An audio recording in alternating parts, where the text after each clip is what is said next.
Good afternoon. My name is Jenny Hollingsworth, and I conducted a quantitative analysis of the relationship between extracurricular experiences, social origins, and students' mathematics achievement based on the early childhood longitudinal study of the kindergarten class of 2010 to 2011. Before entering kindergarten, children arrive with a wide range of learning opportunities and family interactions that may influence their academic readiness. Differences in children's early experiences, including opportunities to engage in educational activities at home and in the community, as well as their ability to participate in extracurriculars, including athletics or clubs, may contribute to variations in children's academic performance as they begin in kindergarten. As students enter our schools, beginning of the year benchmark testing occurs within the first several days of the school year. As the testing completes, teachers begin to consider how a student's social origin and maybe extracurricular opportunities outside of school may affect some of these beginning of the year scores. Upon researching social origin, extracurricular activities, and mathematics achievement further, Covey and Carbano found that students that come from differing socioeconomic backgrounds create gaps in achievement. Servaka et al. Found that students who are from disadvantaged socioeconomic backgrounds actually had lower math achievement than their higher SES peers. All students from all socioeconomic backgrounds participate in extracurricular activities, with sports being the most popular activity that students participate in.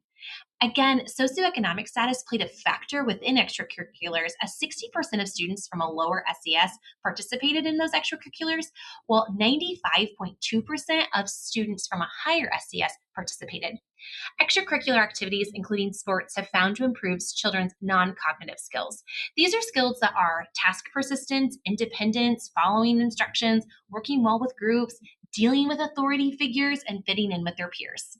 Children who participate in extracurriculars are more likely to practice and develop these non cognitive skills, which actually has a moderate correlation with academic achievement. As I began to research math achievement, I found that a child's kindergarten math scores predict their fifth grade math achievement.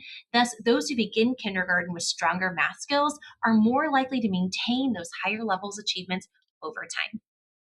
Given the importance of early math achievement and its long term effects on math performance, identifying these factors associated with student success remains a priority for educators, which is why I'm researching to what extent do social origins and participation in extracurricular activities and athletics predict math achievement.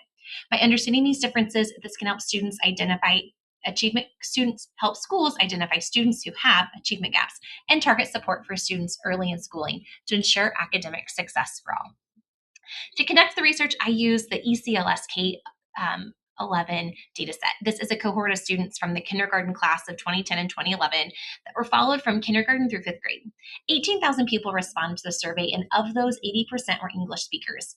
51% of the students in the dataset were male, with 46.8% of the students being white. The average SES of the students was negative 0.0525, which is very close to the average socioeconomic level, just slightly below. The most frequently occurring score was negative 1.28, which suggests that many of the children live in families that were actually below the average socioeconomic status. The mean initial math score was 34.35 points, with the final kindergarten math score mean being 49.86. 36.5% of children participated in an organized athletic activity outside of school hours, with only 9.1% stating that their child participated in a club outside of school hours like Scouts. These data were analyzed using descriptive statistics, inferential statistics, and linear regression. Based on the table provided here, inferential statistics was used to analyze the data as well.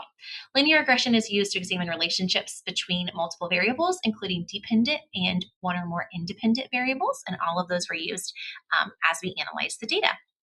Upon examining the relationship between initial mathematics scores, and socioeconomic status, I observed a relationship between a student's SES and their initial mathematics score.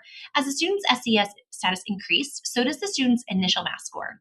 SES had a positive and statistically significant correlation with kindergarten initial math scores. The correlation was 0.43, which is considered a moderate relationship. When examining the relationship between a student's beginning of the year math scores and their gender, boys scored on average 0.3 points higher on the beginning test than females. However, this was not actually statistically significant since there was not a large difference between the two groups. There is a significant relationship between a child's race and their initial math scores. For example, Asian students had a higher initial math score of the mean being 41.16 compared to Hispanic students who had a lower initial mathematics score, mean of 27.84.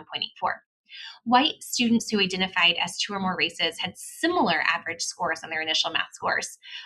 White students had a mean of 38.04, and two or more races had a mean of 37.89. There is a positive and statistically strong correlation between a child's beginning of the year math score and their end of the year math score.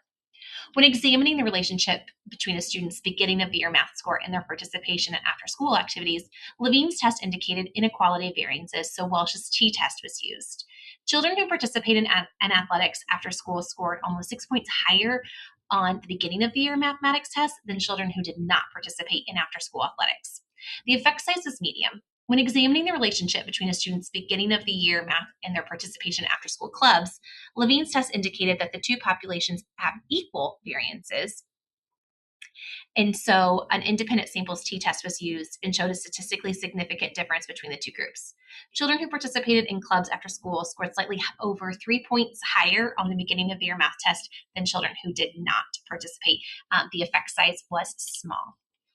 When taking sex, race, gender, and participation athletics or clubs and socioeconomic status into consideration, 68.5% of math achievement can be contributed to sex, race, socioeconomic status, gender, and participation in athletics or clubs, and that socioeconomic status and prior achievement. For every 1 standard deviation increase in SES, a student will score 0.786 points higher on the end of year math test.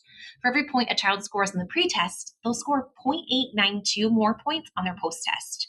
A student's beginning of year math score was also a strong predictor of their end of year math score with a large effect size when all other variables were held constant. Students who are white, Asian, and multiracial scored 0.791 points higher on the end of the year math test than their peers who are Black, Hispanic, Native American, or American Indian. Gender and participation in clubs is not statistically significant within the post-test. For every point a child scores on their pre-test, a student who participated in athletics, though, will score 0.524 points higher on the end of the year math test. There are several key takeaways from this study when taking sex, race, gender, and participation in athletics or clubs and SES into consideration. 68.5% of the math achievement can be contributed to this. Participating in extracurriculars does have a positive and statistically significant impact on math achievement, particularly when participating in athletics. Although participating in extracurriculars does have a positive and statistically significant impact on beginning of year math achievement, this relationship was actually no longer statistically significant after controlling for the other variables, which suggests that the observed differences in the math achievement were more likely associated with other variables of prior math achievement, SES, race, or participation in athletics.